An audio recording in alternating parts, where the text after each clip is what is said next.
Hello and welcome back to Shakesyear. We are working on Shakespeare's goriest play, Titus Andronicus, and we get to hear from Titus Andronicus again today in Act 3, Scene 1, because this is a long scene and he gets to talk a lot in it. But he started off the scene begging for the lives of his sons Marcius and Quintus, who were framed for the murder of Basanius, which was actually committed by Chiron and Demetrius, who then took Lavinia and raped her and cut off her hands and cut out her tongue.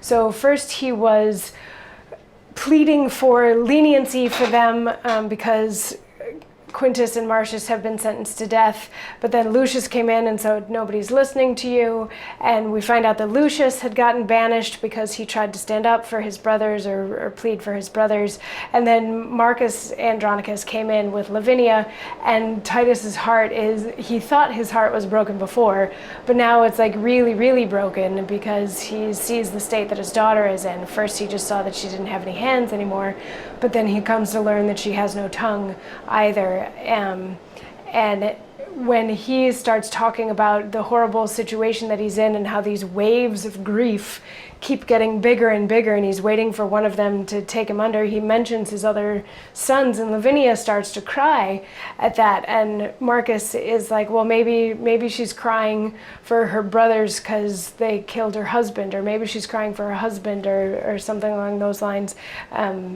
So maybe that's what the tears are about. And Titus says, if they did kill thy husband, then be joyful, because the law hath taken revenge on them. No, they would not do so foul a deed. Witness the sorrow that their sister makes. Gentle Lavinia, let me kiss thy lips, or make some signs how I may do thee ease. Shall thy good uncle and thy brother Lucius and thou and I sit round about some fountain, looking all downwards to behold our cheeks, how they are stained in meadows, yet not dry, with miry slime left on them by a flood?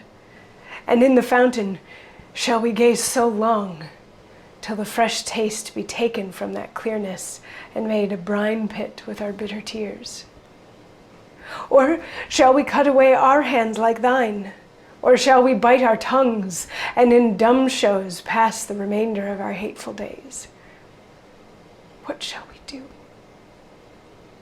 Let us that have our tongues plot some device of further miseries to make us wondered at in time to come.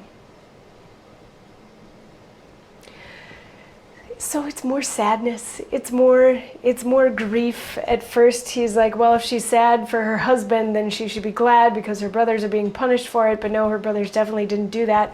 But then he's trying to find some way to make her feel better, because how do you cut somebody, or how do you comfort somebody who's just been mutilated and violated in that way? So he's like, maybe we should just sit in this fountain and stare into the fountain forever until we get absorbed in it. Or in a show of solidarity, should we also cut off our hands and our tongues? And then he's like, no, those of us that still have tongues are going to figure out a way to make this better, or figure out some other way that we can commiserate with you, something that will make us as stared at as you will be stared at in the future.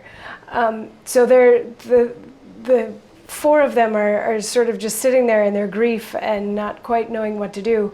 But then Aaron comes in with a message and says, the emperor says that if one of you, either Marcus or Lucius or Titus, if one of you cuts off your hand and sends it to him, then he'll spare your sons Marcus and Quintus. And Titus takes this as a good sign. He's like, yes, I'll give you my hand if that'll save my sons' lives. He's like, maybe our fortunes are turning around and something good can come of all of this. But then Lucius is like, no, Dad, like I'm young and I can better survive an amputation than you can. Let it be my hand. And Marcus is like, no, I want to stop your grief.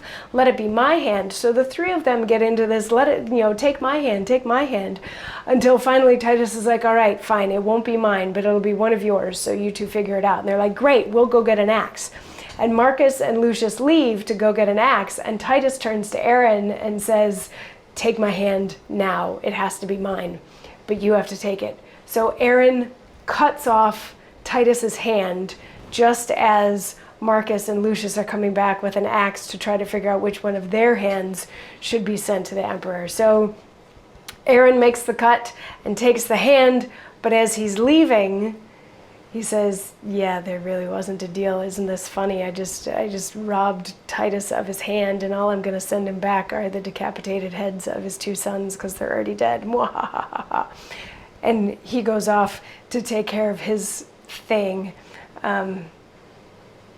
Yeah, we got to pass the time a little bit in Act 3, Scene 1 before Aaron comes back in, and there's going to be another monologue from Titus as I believe tomorrow he's feeling like things are going to be better. You know, he's like, I've paid my price, I've paid my ransom for my sons, and I believe that's the monologue that we get to hear tomorrow. But yeah, this little psych out, it's an emotional roller coaster that we got going on for Titus right now, and a very gory one at that. So if your stomach can take it, come on back tomorrow for more. I'll see you then. Mwah.